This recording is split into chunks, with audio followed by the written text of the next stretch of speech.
पतोहिया पतोहिया रे मारी गए का रे। का हवा अम्मा ये बुढ़िया तो हमेशा चिल्लाते रहे, जब देखा सब चिल्लाते ही रहती।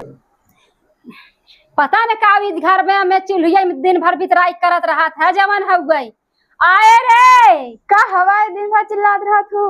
अरे पतोहिया तो का कुछ समझ बारे तू आज ये बैठ जावा करा पहले मौज फेस आवाई फिर से।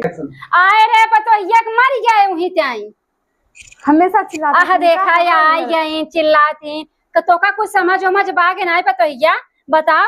हम बुढ़ाई गए हमारे इतना गोड़ पे चलो तो का कुछ समझ उमझ बाग ना पतोहिया हम बुढ़ाई गए इतना हमार गोड़ पिरियाती है। और तय एक झगुआ मेकअप घास के बस घर में बैठे तो गोड़ हमार गोड़ दबा। आजकल के गोड़ दबावत, आजकल तो पतोहे के गोड़ सास दबावत है ना, तू हमसे दबाव आए हो। हटा हरिया जाए के हम नहीं दबावे वाली है।